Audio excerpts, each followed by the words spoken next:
PT కేసైనా చోరీ కేసైనా nuisance అయినా non sense అయినా స్టేషన్లలో లాఠీలు మాత్రం గిర్రుగిర్రున తిరుగుతున్నాయి. అందుకే లాకప్ డెత్లు పెరుగుతున్నాయి. చిన్న చితక కేసుల్లో అరెస్టై లోపలికి వెళ్లిన నిందితులు హాస్పిటల్లో పడ్డం, తర్వాత చనిపోవడం జరుగుతోంది. ఇది మధ్య రెగ్యులర్ గా ఇష్యూగా మారిపోతోంది.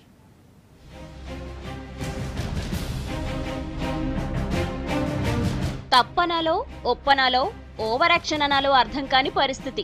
మామూలుగా స్టేషన్లలో చాలా మంది పోలీసోళ్లు ఓవర్ యాక్షన్ చేస్తారని అందరికీ తెలిసిందే. మొన్నే జరిగింది. మారేడుపల్లి పోలీస్ స్టేషన్ కి తాట తీసి తగులబెట్టారు బాధితులు.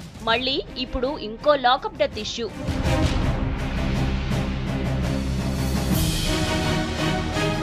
మొన్నేమో బన్నప్ప, కేసేమో న్యూసెన్స్. గొడవ చేస్తున్నాడని తీసుకుపోతే ఊరకూరకనే చనిపోయాడన్నారు పోలీసులు. తర్వాత బాధితుడి బంధువులు పోలీస్ స్టేషన్ పై దాడి చేయడం, సస్పెండ్లు, కేసులు, కోర్టులు ఇలా రచ్చరచ్చైంది. తర్వాత మీర్పేటలో ఇలాంటిదే జరగడంతో ఓ యువకుడు యాసిడ్ తాగి ఆత్మహత్య చేసుకున్నాడు.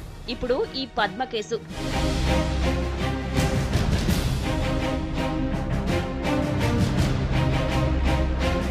పద్మ కేసు కూడా అంతే ఉంది. చోరీ కేసులో అరెస్ట్ అయిన పద్మ చనిపోయింది. మెడికల్ రిపోర్టులు మాత్రం పోలీసులు కొట్టినట్లు చెబుతున్నాయి. ఇవి లాకప్ డెత్లా, పోలీసుల స్టైలే ఇదా, లేకుంటే పోలీసులు చెప్పేదే నిజమా అనేది అర్థం కాని విషయం. చనిపోయిన వాళ్లు మాత్రం ఫుల్లుగా దెబ్బలు తిన్న తర్వాతే చనిపోతున్నారు. పోలీసోళ్లు మాత్రం యాజ్ ఇట్ ఈజ్ గా మేమేం చేయలేదంటున్నారు. తర్వాత సస్పెండ్లు మామూలు అయిపోయాయి.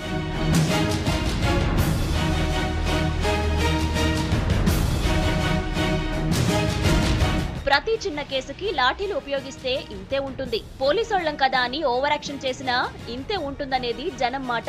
ఇప్పటికే పోలీసుల మీద బ్యాడ్ ఒపీనియన్ ఉంది జనంలో. స్టేషన్ కు వెళ్లాలంటే భయపడే వాళ్లే ఎక్కువ మంది. ఇక చిన్న చితక కేసుల మీద అరెస్ట్ అయినా చావగొడతారా అన్నట్లుంది పరిస్థితి. పోలీసు బాసులు మాత్రం ఫ్రెండ్లీ పోలీసింగ్, గిండ్లీ పోలీసింగ్ అంటూ కథలు చెబుతున్నారని మండిపడుతున్నారు బాధితుల బంధువులు. అధికారుల మాటల్ని కింది స్థాయి సిబ్బంది లైట్ తీసుకుంటున్నట్లుంది. జరుగుతున్న ఇన్సిడెంట్లు చూస్తే బాసుల్ని, వాళ్ళ ఆర్డర్స్ ని అసలు లెక్క చేస్తున్నట్లే లేదంటున్నారు జనం.